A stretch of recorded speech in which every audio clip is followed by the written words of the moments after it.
Abra a palavra do Senhor no livro de Marcos, dando continuidade na nossa pregação expositiva no livro de Marcos.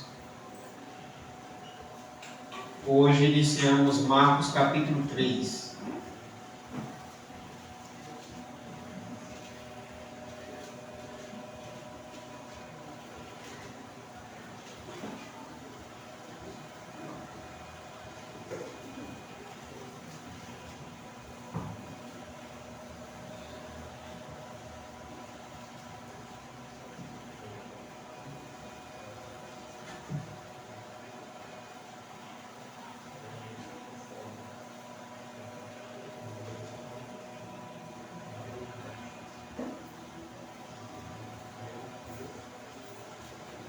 Marcos,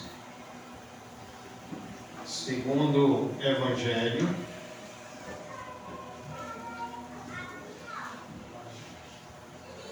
agora Evangelho de Jesus Cristo segundo Marcos. Marcos capítulo 3, a partir do versículo 1 até o versículo 6.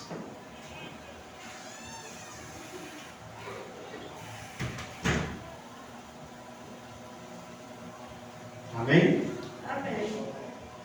Então, mesmo sentado, com reverência ao Senhor, leamos a sua palavra.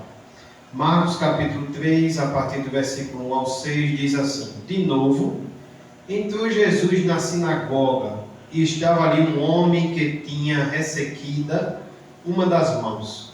E estavam observando a Jesus para ver se o curaria em dia de sábado, a fim de o acusarem. E disse Jesus ao homem da mão ressequida: Vem para o meio. Então lhes perguntou: É lícito nos sábados fazer o bem ou fazer o mal? Salvar a vida ou tirá-la? Mas eles ficaram em silêncio, olhando-os ao redor, indignado e condoído com a dureza do seu coração. Disse ao homem: Estende a mão. Estendeu-a, e a mão lhe foi restaurada. Retirando-se os fariseus, conspiravam logo com os herodianos contra ele, em como lhe tirariam a vida. Amém? Amém. Pai, mais uma vez em oração, sabemos que tua serva já esteve orando, estamos em concordância com a tua serva Liliana. Te pedimos mais uma vez, em nome de Jesus, que o Senhor me use, que o Senhor abençoe cada um de nós. Fale conosco, Senhor, de modo, Senhor, que nos transforme, de modo que conheçamos melhor a tua vontade, que é boa, perfeita e agradável. Te oramos e pedimos, em nome de Jesus. Amém. Irmãos, a pregação anterior tem como título, na nossa Bíblia, Jesus é Senhor do Sábado. A gente estava na pregação anterior, a gente viu que tínhamos um problema em relação ao dia do Senhor, que eu já avisei aos irmãos, que depois da ressurreição de Jesus, o cristianismo, os cristãos começaram a celebrar o dia do Senhor no domingo. A gente vê aqui falar sobre o sábado, mas os cristãos começaram desde a ressurreição do Senhor comemorar no domingo. E também o domingo, na verdade, é para nós hoje o dia de descanso, E o sábado também na Bíblia, no Antigo Testamento, já falei para os irmãos, eles tinham diferentes sentidos. Quando a palavra sábado trazia no original a palavra sabá, que às vezes era um dia de descanso, como o dia de hoje. Às vezes esse sabá era em relação ao mês que a terra tinha que descansar, e às vezes era em relação a um ano que depois de 6 anos a terra teria que descansar. Então, o sabá, a gente já viu isso aqui no estudo bíblico, tinha vários sentidos, tá bom? Então, o sábado, hoje, não é como, não entendemos como os adventistas do sétimo dia celebram como sendo o dia de ontem, que foi sábado, dia de ontem, certo? Nós cristãos, desde a ressurreição de Jesus Cristo, nos reunimos, celebramos a ceia do Senhor, celebramos o Senhor, temos o dia de descanso como sendo o domingo. E aqui vai tratar mais uma vez sobre o dia do descanso também, tá certo?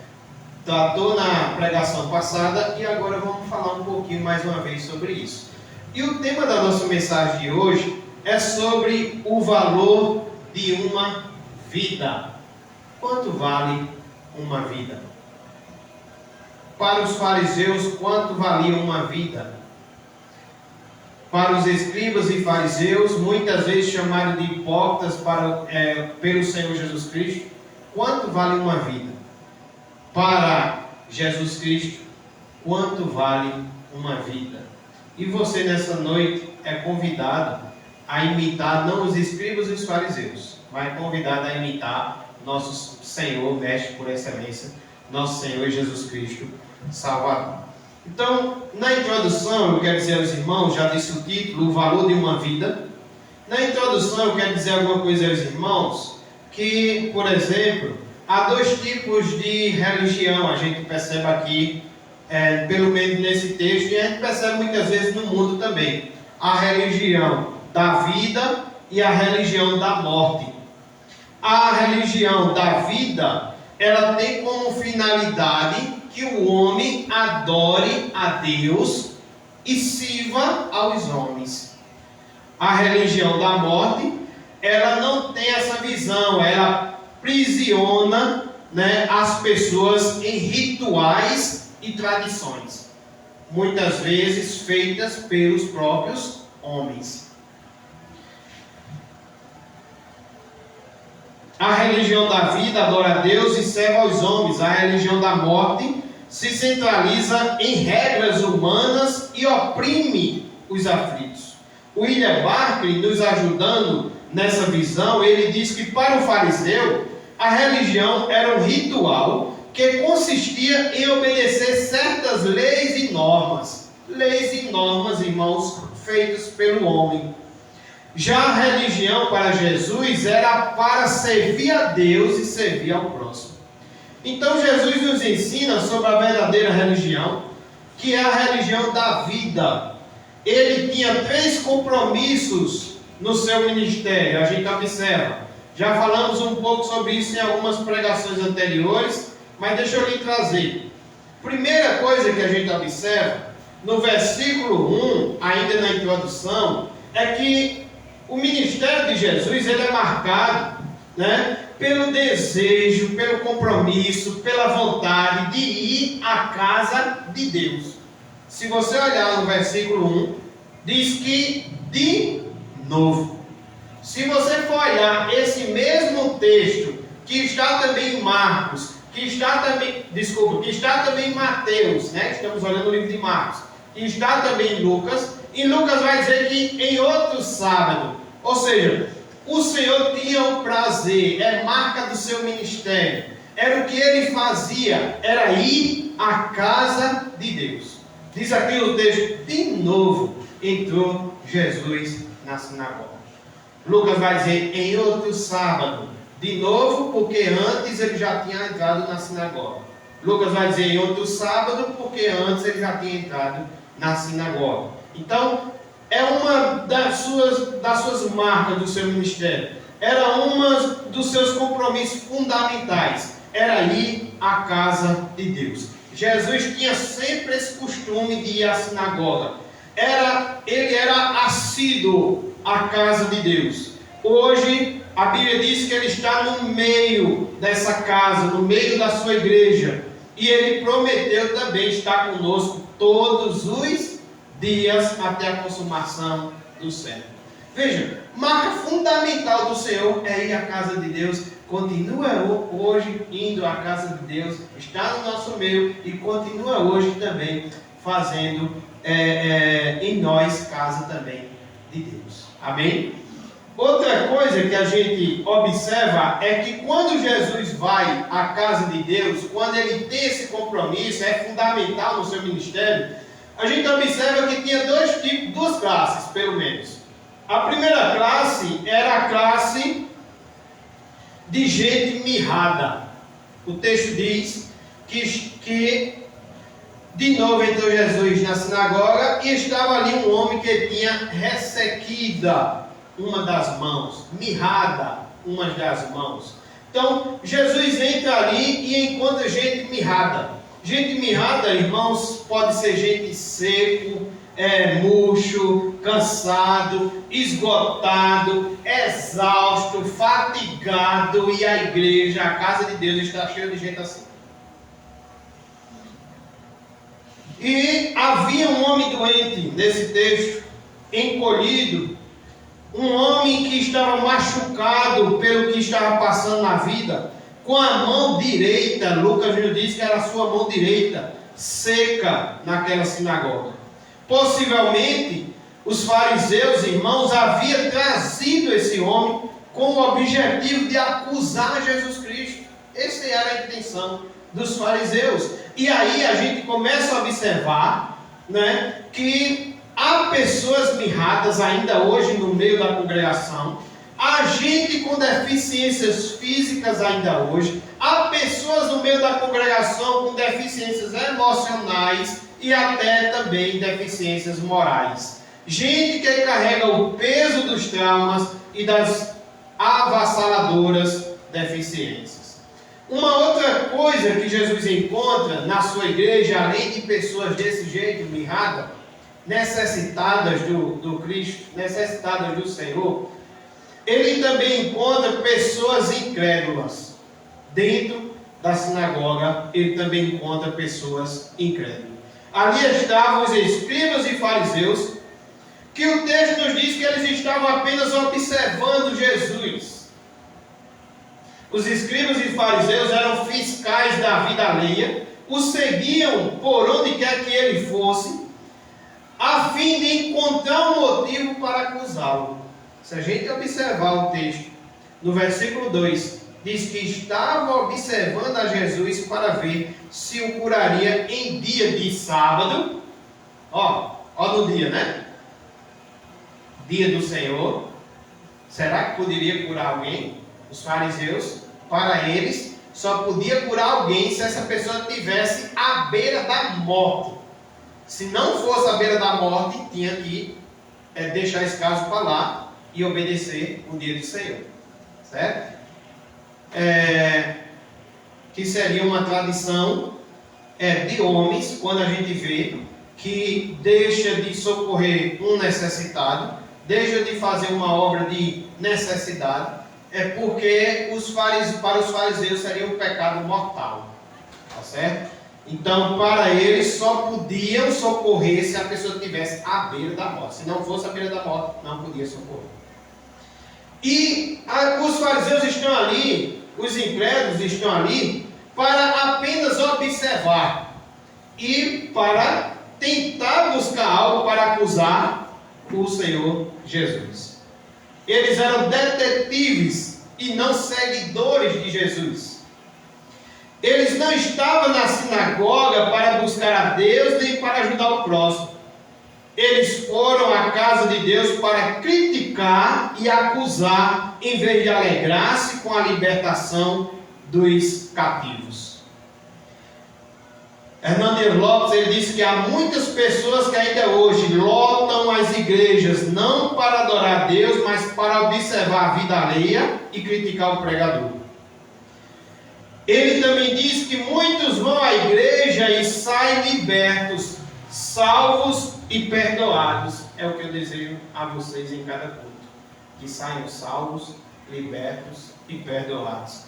Mas ele diz também que outros vão e saem piores, mais duros e ainda mais culpados. Porque endurece, ouve a palavra do Senhor e não dá crédito, endurece o seu coração. Então, é fundamental o compromisso de Jesus, é fundamental ir à casa de Deus. E quando ia à casa de Deus, observava que encontrava pessoas mirradas, necessitadas do Senhor, pessoas que diziam, estamos aqui dependentes do Senhor, pessoas que diziam, o Senhor faz um milagre, pessoas que queriam ser restauradas, pessoas que estavam se examinando a si mesmo, pedindo o Senhor aumenta a nossa fé, nos melhora, nos aperfeiçoa. Pessoas que estavam dizendo, Senhor, ou o Senhor me perdoa, eu vou para o inferno, porque só o Senhor mesmo para me perdoar, eu não tenho outro caminho a não ser isso, o Senhor é o caminho, a verdade e a vida, ninguém vai ao Pai senão por mim. E tinha pessoas também incrédulas, que em vez de estar ali com esse sentimento de pessoas mirradas, estavam ali para apenas criticar e acusar o Senhor Jesus. Mas tinha outra coisa fundamental no ministério de Jesus, era ensinar a palavra de Deus. Inclusive, a gente já viu no capítulo 1, versículo 38, que Jesus, porém, lhes disse, vamos a outros lugares, às povoações vizinhas, a fim de quê? Que eu pregue também ali, pois para isso é que eu vim. Então, era fundamental também no ministério de Jesus ensinar a palavra de Deus. E mais uma vez, o Senhor está na sinagoga para ensinar a palavra de Deus. Assim como cremos e como pedimos nessa noite, que Ele também, através de mim, usando o seu Santo Espírito, porque eu sou apenas a ferramenta, eu sou apenas o arauto, e através da minha boca, da minha voz, Ele me use e ensine a nós nessa noite. Em terceiro lugar, o Senhor também era fundamental no seu ministério socorrer os necessitados. Amém? Versículo 1 ao versículo 3. De novo entrou Jesus na sinagoga e estava ali um homem que tinha ressequido uma das mãos. Um homem necessitado, aflito. E estavam observando, esses eram os escribas e fariseus, estavam observando Jesus para ver se o curaria em dia de sábado, a fim de o acusarem. E disse Jesus, aquele que era fundamental socorrer os necessitados, e disse Jesus ao homem da mão ressequida, vem para o meio. O Senhor, Ele é fundamental no seu ministério, a gente vê que Ele socorria os necessitados. O ministério de ensino não pode ser separado do ministério de socorro. O livro de Marcos também é para mostrar que é um evangelho também de ação. O Senhor não é somente aquele que ensina, mas Ele também ensina e também age. Ele também ensina e também faz. Ele também ensina e também faz ajuda na causa dos necessitados. Precisamos falar e fazer. Precisamos ensinar e agir. Jesus não apenas ensinava a palavra, Ele também socorria aos aflitos. Ele não via as pessoas apenas como ouvintes, mas como pessoas que precisavam ser socorridas em suas aflições. Jesus curou o homem da mão ressequida e curou, meus irmãos, ainda que isso tenha despertado a fúria dos fariseus contra ele. Se você olhar o versículo o versículo 6, diz que retirando-se os fariseus, depois que viram a cura no dia de sábado, retirando-se os fariseus, conspiraram tramaram, arquitetavam, com astúcia, conspiraram logo com os herodianos. Para você ter ideia, os fariseus e os herodianos eram inimigos, mas agora eles estão unidos para ir contra a obra do Senhor. Estão unidos para conspirar, estão unidos, a força do mal está unida aqui para matar Jesus. Retiraram-se os fariseus, conspiraram logo com os herodianos contra ele, em como lhe tirariam a vida. E Jesus, mesmo arriscando sua própria vida, mesmo que ainda isso tenha despertado a fúria dos fariseus contra Jesus, Jesus curou o homem da mão ressequida, porque era fundamental socorrer os necessitados. Então, dito essas três coisas na introdução, que você memorizasse, guardasse no coração, o Senhor era fundamental o seu compromisso de ir à casa de Deus. E é importante também conhecermos que na casa de Deus há pessoas mirradas e há pessoas incrédulas. Ele ensinava a palavra de Deus em segundo lugar, era de fundamental importância, e era também de fundamental importância socorrer os necessitados. Então, como a gente pode entender essa palavra de hoje, de Marcos capítulo 1, versículo 6? Primeira lição que a gente tira nesta noite é a pergunta que eu fiz desde o início: quanto vale uma vida para os fariseus? Quanto vale uma vida para os fariseus? E eu quero observar aqui 3 fatos. Em primeiro lugar, os fariseus, meus irmãos, eles dão mais valor aos rituais, que são tradições de homens, do que a vida humana. Eles dão mais valor. Lembra da pregação anterior? Que os religiosos, os formalistas religiosos, eles dão muito valor a pequenas coisas e esquecem de dar valor àquilo que Deus quer que realmente ele dê valor. Então, a nossa primeira questão de hoje, respondendo quanto vale uma vida para os fariseus, é que eles dão mais valor aos rituais, às tradições dos homens, do que a vida da pessoa, a vida de uma pessoa, a vida humana. Versículo 2: eles estão incomodados, porque o Senhor para eles o Senhor iria transgredir, para eles o Senhor ia violar, para eles o Senhor ia desobedecer um mandamento dos homens, se o Senhor socorresse aquele homem necessitado, se o Senhor atendesse aquele homem necessitado no dia do Senhor, no dia de sábado. Versículo 2: e estavam observando a Jesus para ver se o curaria em dia de sábado, a fim de o acusar. Eles querem acusar Jesus. Se Jesus curar esse homem, se Jesus ajudar esse homem nesse dia de domingo que a gente tem hoje, nesse dia do Senhor, se Jesus curar, para ele Jesus estaria desobedecendo o mandamento. Mas aí é porque quanto vale uma vida para os fariseus? É que vale mais obedecer a tradições de homens, a invenções de homens, do que dar valor à vida. Então, Jesus já havia ensinado, irmãos, no versículo 27 do capítulo 2, se você observar sua Bíblia, Jesus já havia ensinado que o sábado fora criado por causa do homem. E no versículo 28, Jesus também diz que ele era Senhor do sábado. Mas os fariseus se importavam mais com suas tradições que com a vida humana.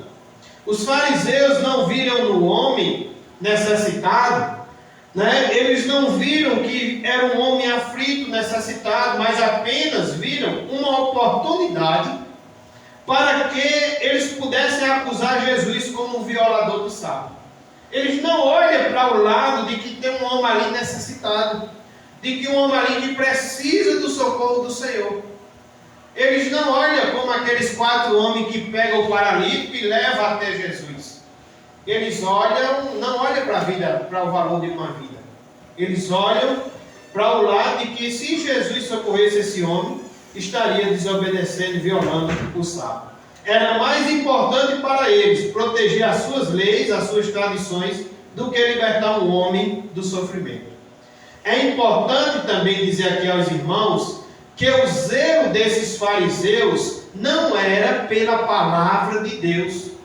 O zelo deles não era pela palavra de Deus, mas pela tradição dos homens.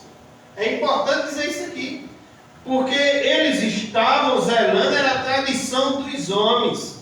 Para vocês terem ideia, irmãos, eles haviam acrescentado 39 regras do que não se podia fazer no sábado.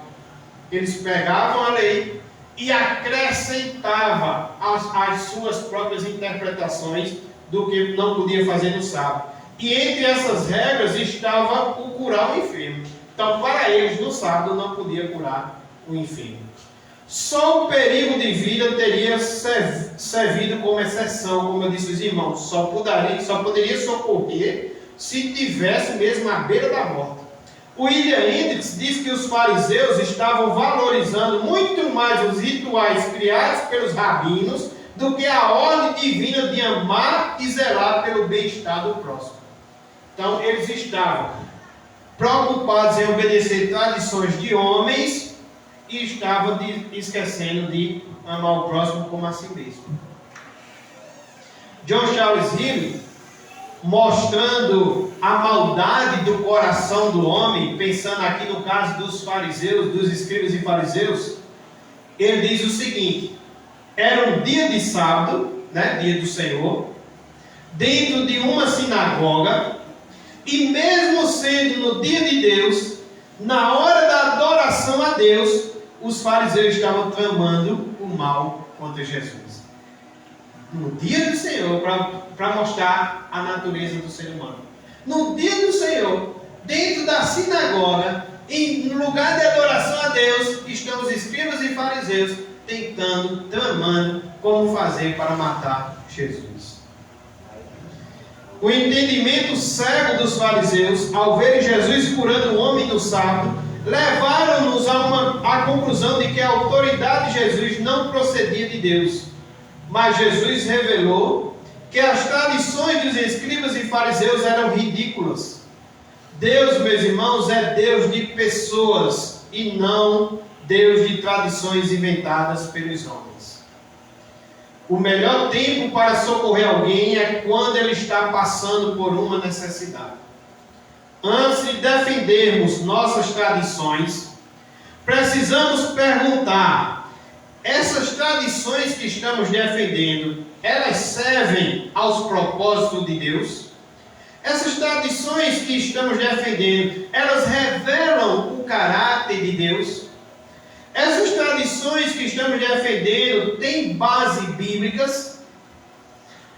Porque tradições saudáveis precisam passar por esses testes. Eu até falava domingo passado de um pastor de uma denominação, que eu via um vídeo dele pregando sobre quem tem barba grande, e estava incomodado porque muitos obreiros têm deixado a barba ficar grande, e ele dizia que não aprendeu isso com fulano de tal, não aprendeu isso com ciclano de tal, não aprendeu isso com um Beltrano, e isso ele citava pessoas que passaram na denominação antes dele, com certeza, ou pastores que foram pastores dele. Mas essas coisas têm base bíblicas? Interessante e pior é que uma pessoa foi no vídeo dele lá embaixo e colocou: o pastor está pregando sobre barba e está escondendo os pecados dos obreiros da igreja dele. Então, os fariseus e os escribas se preocupavam apenas com as cascas, se preocupavam apenas com as aparências, lavavam o copo apenas externamente, lavavam o prato apenas externamente, Eram pessoas que coavam mosquito e engolia camelo, como diz a Escritura.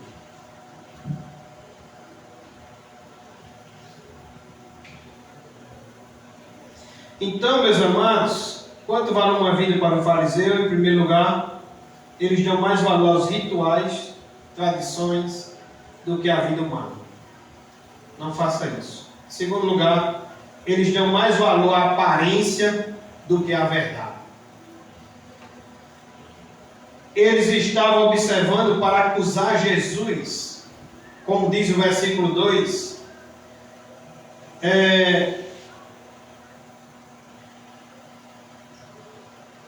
caso Jesus curasse o enfermo. Consideravam isso um pecado mortal. Eles atacaram Jesus por fazer o bem. Se você observar o versículo 6, estavam tramando como tirar a vida de Jesus. Estavam fazendo isso porque Jesus fez o bem, mas não se viam violadores do sábado ao praticar o mal. Quem estaria praticando o bem? Jesus, que estaria na sinagoga ensinando, e agora vai fazer o bem curando o homem da mão ressequida? ou os fariseus, os escribas e fariseus que estão dentro da sinagoga tramando como acusar Jesus? Eles eram mais leais às suas tradições, ao seu sistema religioso do que a Deus. O que era pior, restaurar a saúde de uma pessoa enferma no dia de sábado, como Jesus fez, ou tramar a morte e alimentar ódio por uma pessoa inocente, como fez os fariseus? Deveria Jesus estar envergonhado por fazer o bem? E eles não estavam envergonhados de fazer o mal? Diante dessa situação, eles nada responderam, mas saíram para agir com maquinação diabólica contra Jesus, como diz o versículo 6. Jesus apanhou os fariseus com uma pergunta perturbadora, versículo 4. Então lhes perguntou: é lícito nos sábados fazer o bem ou fazer o mal? Salvar a vida ou tirá-la? Mas eles ficaram em silêncio. Adolf Hippel, ele diz que eles não conseguem abrir a boca, depois eles também não estão nem aí para abrir a boca, e por fim eles mantêm a boca fechada com raiva. E Adolf Hippel diz que isso revela o processo de endurecimento. São aqueles que estão dentro da igreja com o coração endurecido ou endurecendo seus corações. Nenhum cristão deve sentir inseguro ou com dúvida em fazer o bem no dia do Senhor. Faça o bem. O Senhor da misericórdia, o exercício da misericórdia, a cura do enfermo, o alívio da dor do aflito deve ser sempre praticada sem medo. Fazer o bem no dia do Senhor não é certamente buscar o nosso próprio prazer ou o nosso próprio lucro. Então, fazer misericórdia, atender o aflito, é diferente de buscar o seu próprio prazer no dia do Senhor ou de estar buscando o seu próprio lucro no dia do Senhor. Alerta John Charles Ring. Em terceiro lugar, quanto vale uma vida para o fariseu? Eu já disse a você em primeiro lugar que eles consideram mais os rituais, dá mais valores aos rituais, né? São formalistas religiosos, são apenas religiosos e não dão valor à vida humana. Em segundo lugar, eles dão mais valor à aparência do que à verdade. Em terceiro lugar, eles dão mais valor a um animal do que ao ser humano. Na mesma mensagem de Marcos capítulo 3, se você tiver como deixar marcado aí na sua Bíblia, deixe. Eu convido você a ir para Mateus capítulo 12. Mateus capítulo 12.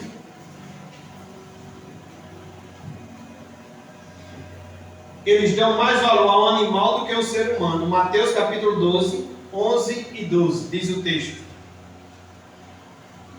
Ao que lhes respondeu, é sobre a mesma passagem em Mateus: qual dentre vós será o homem que, tendo uma ovelha e no sábado, esta cair numa cova, não fará todo o esforço tirando-o dali? Ora, quanto mais vale um homem que uma ovelha? Logo, é lícito no sábado fazer o bem. Então, meus irmãos, os fariseus haviam perguntado a Jesus: é lícito curar no sábado? Ao que Jesus respondeu: qual dentre vós será o homem? Qual de vocês que tendo uma ovelha e no dia do Senhor, no sábado, esta cair numa cova, não fará todo o esforço para tirá-la dali da cova? Né? Qual de vocês não dará esse valor a esse animal? Vocês certamente farão isso.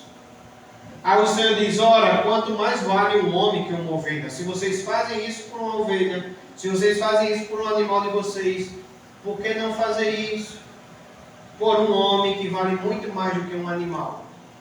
Mas para o fariseu, um animal vale mais do que o ser humano. Os fariseus socorriam uma ovelha, mas não socorriam um homem. Eles davam mais valor a um animal do que a um homem doente. Eles tinham mais compaixão de uma ovelha do que de um homem.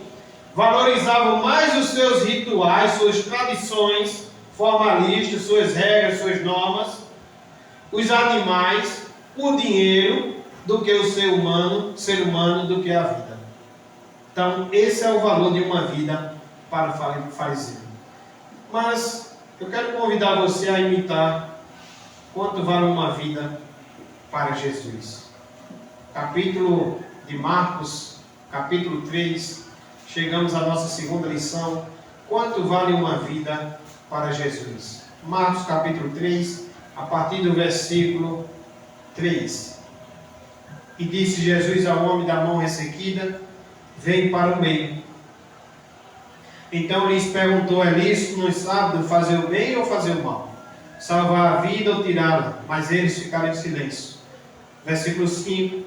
Olhando-os ao redor, indignado e condoído com a dureza do seu coração, a dureza do coração dos escribas e fariseus, disse ao homem: estenda a mão. O texto diz que estendeu-a e a mão lhe foi restaurada. Quanto vale uma vida para Jesus? Em primeiro lugar, uma vida vale mais do que o legalismo religioso. Uma vida para Jesus vale mais do que qualquer tradição de homens, qualquer observância de homens. Nos 4 evangelhos, nos são relatados 7 casos de curas milagrosas de Jesus em dia de sábado, dia do Senhor. Os escribas e fariseus estavam preocupados com leis e ritos sagrados, feitos por eles mesmos e não com a salvação dos perdidos. A religião deles oprimia em vez de libertar. Quanto mais zelosos da religião, na verdade, mais longe de Deus e dos homens.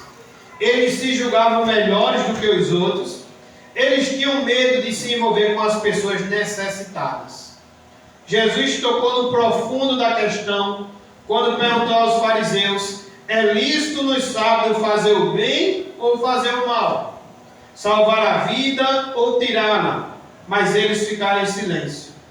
Jesus aqui, meus irmãos, ele não revogou a lei, mas Jesus, que é nosso mestre por excelência, ele trouxe a sua verdadeira interpretação.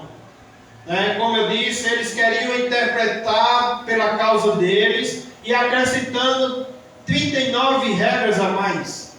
Mas Jesus, aquele que veio fazer a vontade do Pai, aquele que não veio para revogar a lei, mas veio para cumprir, como diz em Mateus, ele trouxe a verdadeira interpretação.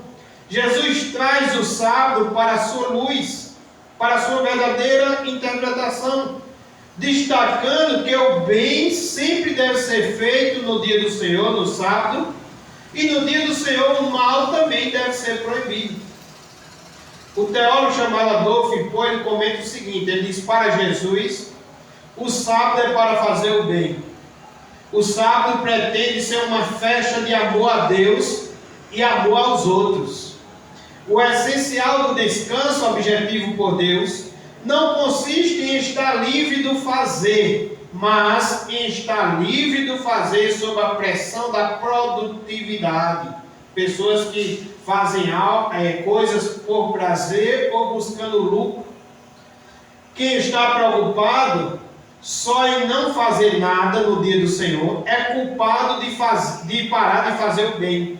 Contudo, onde se para de fazer o bem, não surge um espaço sem ação, mas o mal-estar entra desfilando, como diz Tiago, capítulo 4, versículo 17, ele diz: portanto, aquele que sabe que deve fazer o bem e não o faz, nisso está pecando. Então os fariseus, eles transformaram o lícito em transgressão e o ilícito em liturgia. A intenção de Jesus de curar confronta a intenção dos fariseus de matar.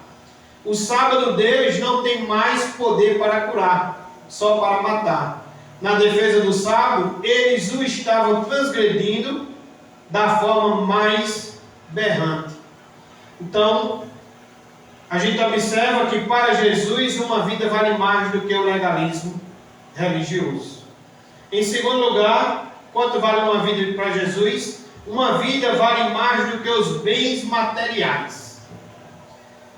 Mais uma vez, naquele texto de Mateus capítulo 12, o Senhor diz: quem de vós, tendo uma ovelha, se cair num barranco, num buraco, quem de vós não vai socorrer? E o Senhor diz que muito mais vale os homens do que a ovelha. Os escribas e fariseus estavam prontos a tirar uma ovelha de um buraco no dia do Senhor, mas não aceitavam que aquele homem fosse curado no sábado. Para eles, uma ovelha valia mais que um homem.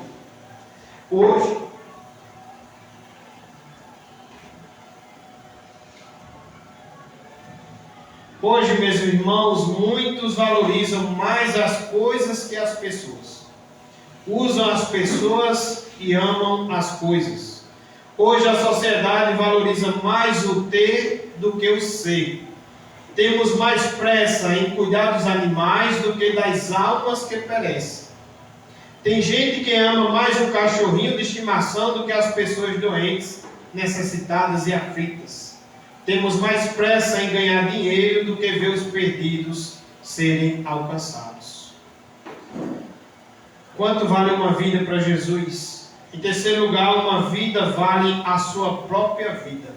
Para Jesus, uma alma, uma vida, valeu a sua própria vida. Jesus sabia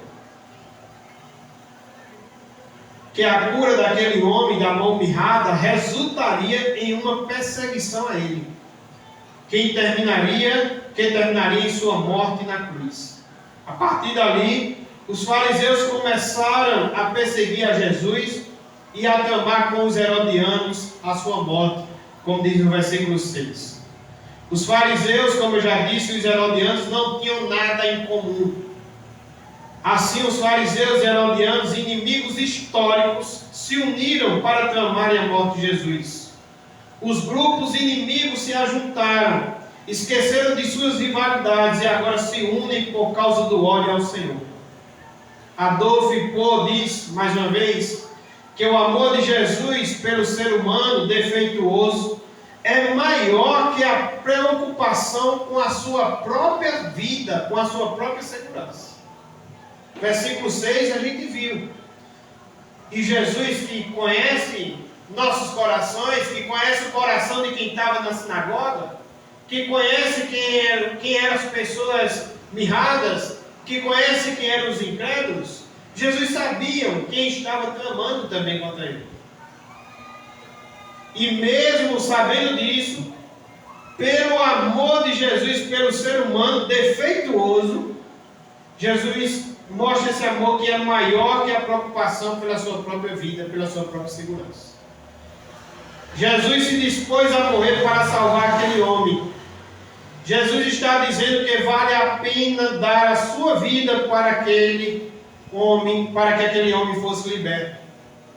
Jesus deu, meus irmãos, a vida dele por mim e por você. Ele se entregou por mim e por você. Por trazer liberdade e vida, Jesus caminhava para morrer. Morrendo, Jesus estava cumprindo sua missão. Sua morte nos trouxe vida. Ele não poupou a sua própria vida. Ele foi perseguido, preso, açoitado, cuspido, surrado, humilhado, crucificado por amor de mim e você. Ele suportou a cruz com alegria, não levando em conta a minha ignorância e a sua ignorância.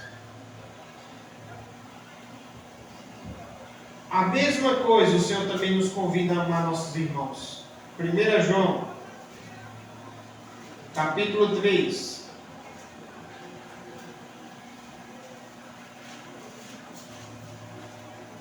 1 João, capítulo 3.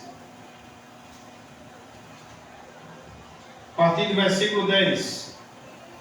O Senhor trata conosco dizendo: nisto são manifestos os filhos de Deus e os filhos do diabo. Todo aquele que não pratica justiça não procede de Deus, nem aquele que não ama seu irmão. Porque a mensagem que ouvistes desde o princípio é esta: que nos amemos uns aos outros, não segundo Caim, não ame segundo Caim, que era do maligno e assassinou a seu irmão. E por que o assassinou?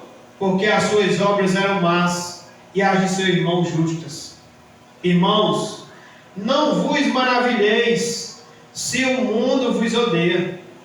Nós sabemos que já passamos da morte para a vida, porque amamos os irmãos. Se você ama o irmão, você já passou da morte para a vida. Aquele que não ama permanece na morte. Todo aquele que odeia seu irmão é assassino. Ora, vós sabeis que todo assassino não tem a vida eterna, permanente em si. Nisto conhecemos o amor, que Cristo deu a sua vida por nós. E o convite é esse, e devemos dar nossa vida pelos irmãos. Ora, aquele que possui recursos desse mundo, e via seu irmão padecer necessidade, e fechar-lhe o seu coração, como pode permanecer nele o amor de Deus? Filhinhos, não amemos de palavra, nem de língua, mas de fato e de verdade. Quanto vale uma vida para Jesus? Em primeiro lugar, uma vida vale mais do que o legalismo religioso. Uma vida para Jesus vale mais do que os bens materiais. Uma vida para Jesus vale a sua própria vida. Imite o nosso Senhor e Salvador Jesus Cristo. Mas eu ainda quero observar com você a terceira lição. Eu quero observar, para encerrar, o método usado por Jesus para curar esse homem. Qual foi o método? E aqui a gente destaca 5 coisas bem rapidinho. Primeiro, Jesus revelou os motivos secretos do coração dos críticos. Jesus não apenas está presente, irmãos, no nosso meio. Jesus não apenas está presente na sinagoga. Ele também está examinando os nossos corações. Seus olhos, a Bíblia diz que são como chama de fogo. Jesus está aqui vendo não apenas nossa presença, mas investigando nossas motivações aqui também nesta noite. Ele sonda nosso coração, ele sonda nossa consciência, ele discerne no meio da assembleia o crítico e o frágil. Ele discerne no meio dessa igreja o incrédulo, o crente, o mirrado. Ele conhece o conhecimento de Jesus. Também podemos observar aqui que levou a ter 2 sentimentos. A gente observou aqui na leitura do texto que houve indignação. Marcos capítulo 3, no versículo 5, olhando ao redor, indignado. Jesus sentiu-se indignado com aqueles que não valorizavam a vida nem a salvação dos perdidos. Ele sentiu indignação com a dureza do coração dos fariseus. E essa ira de Jesus sempre indica, irmãos, a presença satânica. Se você observar em Marcos 8, versículo 33, Jesus se ira também com Pedro. Jesus está avisando sobre a sua morte e ressurreição. Pedro não está entendendo.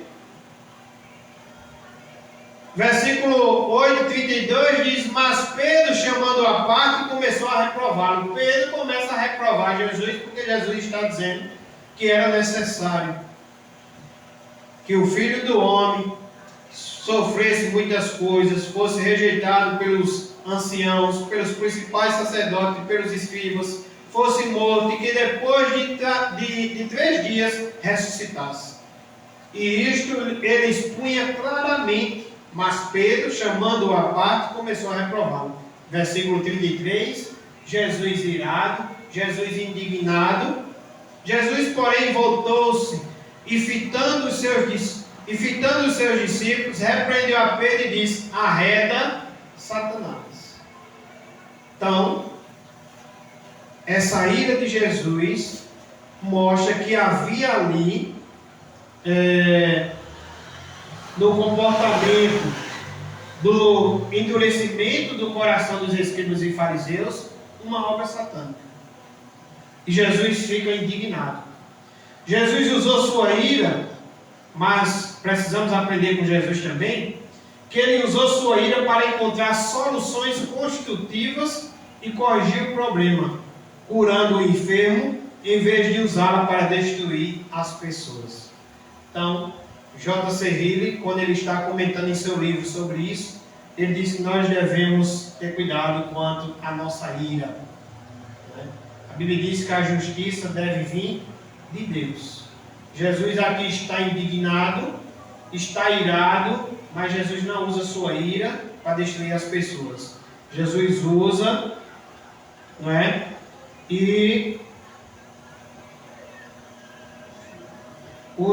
Jesus não usa para destruir as pessoas, mas ele encontra soluções construtivas para corrigir os problemas. Segundo, a gente observa também o sentimento em Jesus de compaixão. Jesus sentiu compaixão daquele homem que ele tinha a mão direita mirrada e também se condoeu da dureza do coração dos seus críticos pelo seu estado de endurecimento, cegueira e morte. De acordo com os tempos verbais usados no texto original, o olhar irado ou indignado foi breve, enquanto a profunda tristeza de Jesus foi continuada, duradoura. Jesus está mais triste com a profundeza, com a dureza do coração dos seus críticos do que irado com seus críticos. Qual foi o método usado por Jesus para curar o homem? Já falei para você em primeiro lugar que Jesus revelou os motivos secretos do coração dos críticos. Em segundo lugar, Jesus encorajou o homem da mão atrofiada a assumir publicamente sua condição. Jesus disse para o homem da mão mirrada: levanta-te. No texto de Lucas, onde se trata da mesma questão, Jesus diz ao homem: levanta-te. Aquele homem estava prostrado, caído, cabisbaixo. Aquele homem estava derrotado, vencido, sem se expor no meio da sinagoga. Então Jesus, qual é o método que Jesus usa? Ele encoraja o homem da mão atrofiada a assumir publicamente sua condição. Precisamos assumir publicamente nossas condições. Aqui está, Senhor, o teu servo. Aqui está o Senhor, a tua serva. Pecador, pecadora, que precisa de ti, que necessita do Senhor, que tem coisas, ó Senhor, que eu tenho lutado e não tenho conseguido, eu quero a tua ajuda. O Senhor convida nós a assumir publicamente nossa condição.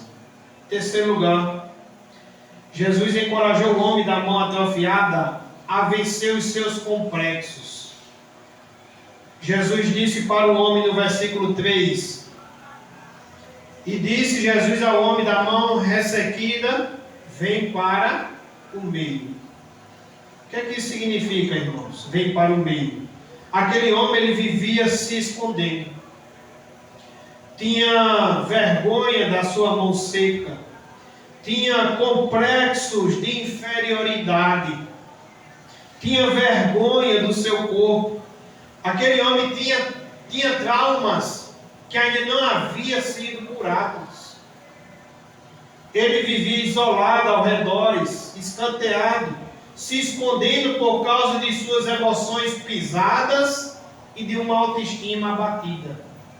E o convite do Senhor é: vem para o meio.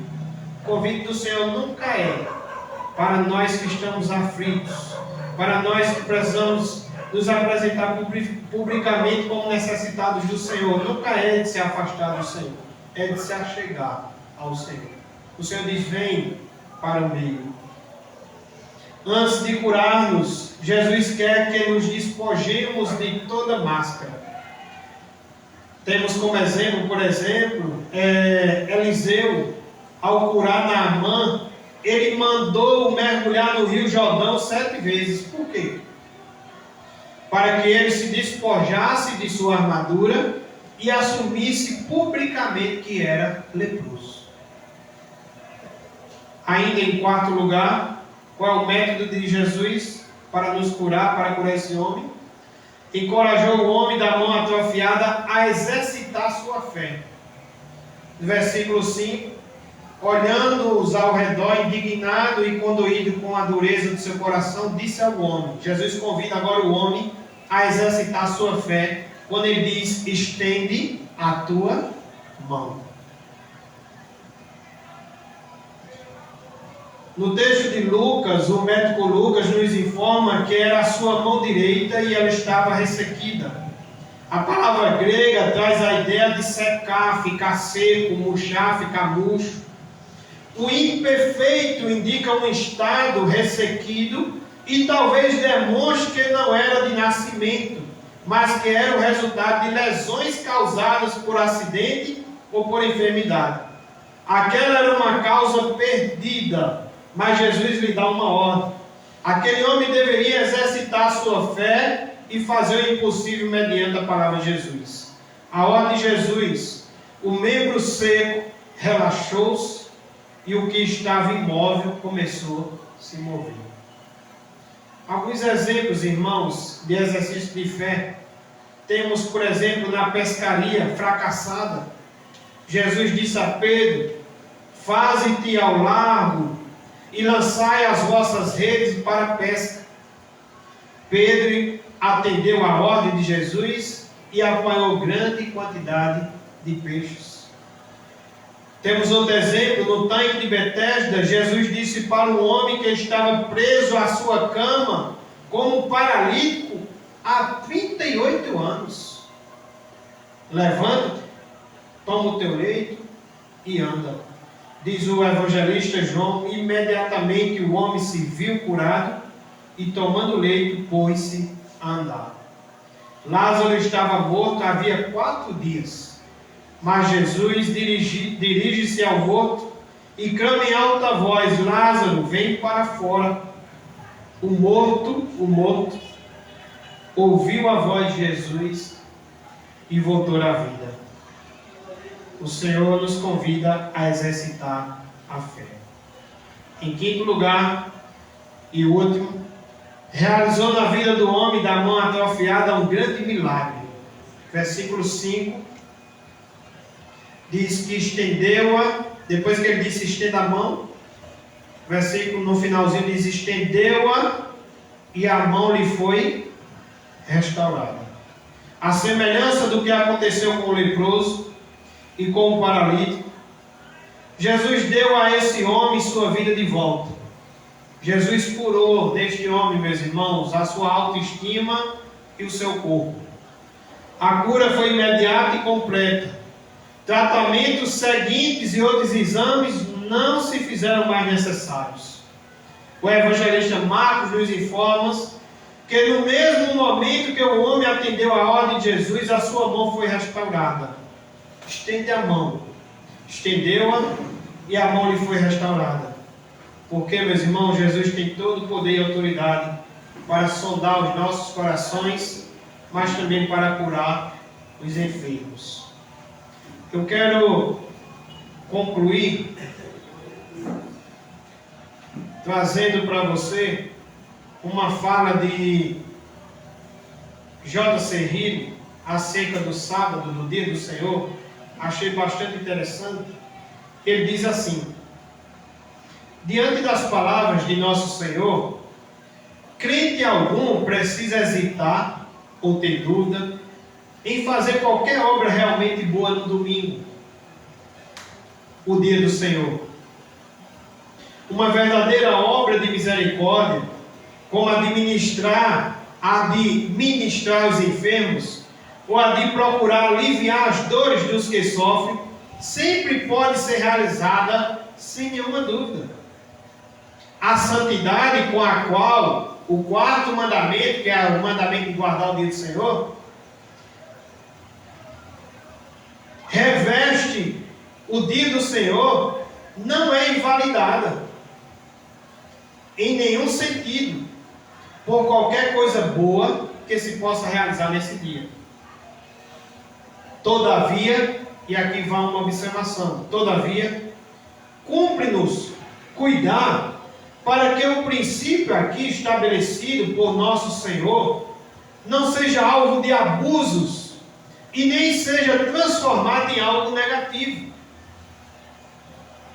Não devemos supor que a permissão para fazer o bem, temos a permissão para fazer o bem no dia do Senhor, sim.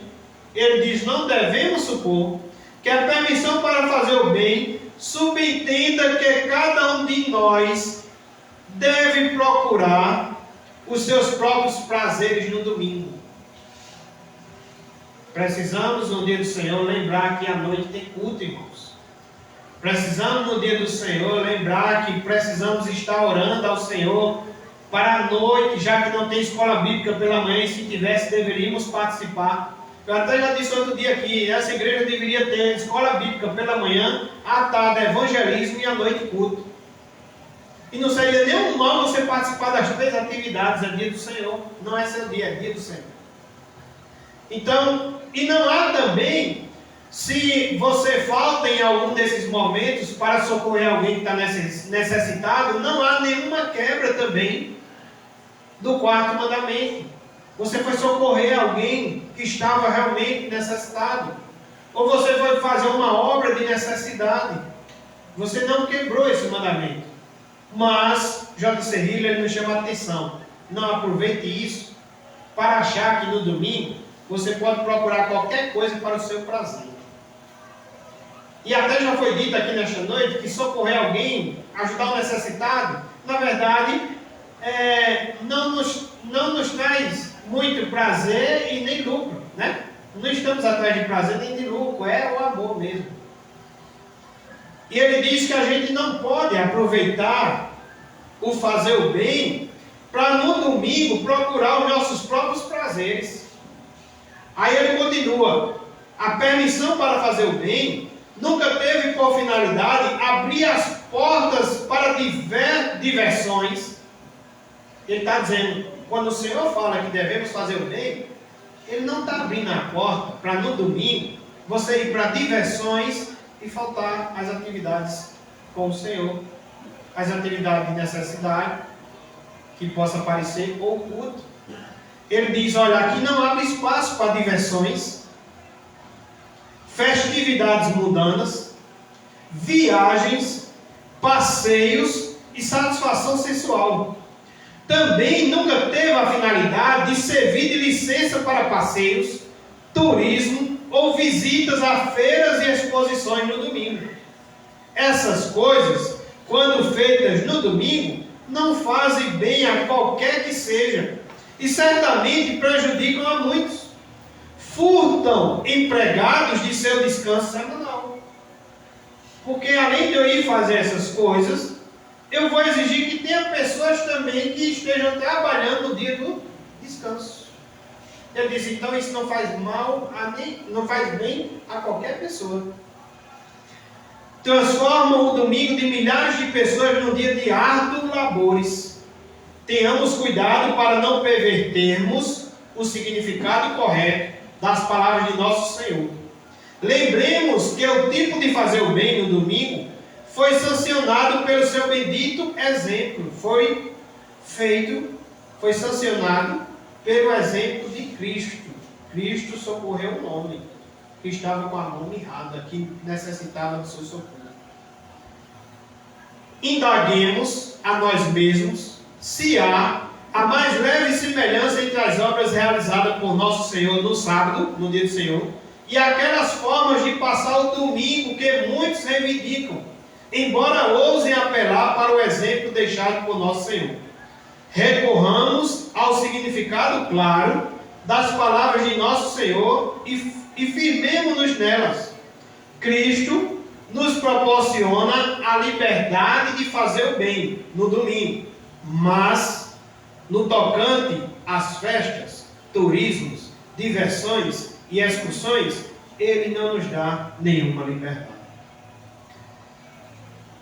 Muito interessante a fala de J. Serig, onde muitas vezes perdemos o culto porque escolhemos outras coisas segundo os nossos prazeres e esquecemos de guardar o dia do Senhor e santificar. Eu quero concluir olhando para a cura também do homem da mão ressequida e dizer a você que Jesus não mudou. A sua palavra tem a mesma autoridade hoje. Se você crê, algo extraordinário pode acontecer na sua vida. Talvez seu caráter esteja mirrado. Talvez sua vida emocional esteja amassada e atrofiada. Talvez seus relacionamentos estejam ressecados e sem vida. Talvez seu casamento já perdeu a alegria e o entusiasmo. Talvez sua vida financeira esteja mirrada e seca. Jesus pode dar vida nova ao que está morto e vitalidade ao que está ressecado. Esse episódio, meus irmãos, na sinagoga de Cafarnaum, revela duas reações, revela dois auditórios, duas atitudes de Jesus e dois resultados. Daquela sinagoga, naquele culto, onde Jesus ensinou, um homem saiu curado, e os escribas e fariseus saíram cheios de inveja e de ódio. O mesmo sol, a Bíblia diz que amolece a cera, também endurece o barro. Aquele que reconheceu sua necessidade, saiu salvo. Amém? Aqueles que estavam cheios de pré-julgamento saíram mais endurecidos e mais perdidos. E a pergunta nessa noite é: quem é você nesta noite? Você é um necessitado ou você é um crítico? Você é um necessitado ou você é um julgador? Como você vai sair desse culto? Curado? Como você vai sair desse culto? Perdoado? Você vai sair salvo ou você vai sair ainda mais endurecido? Então que o Senhor nos ajude.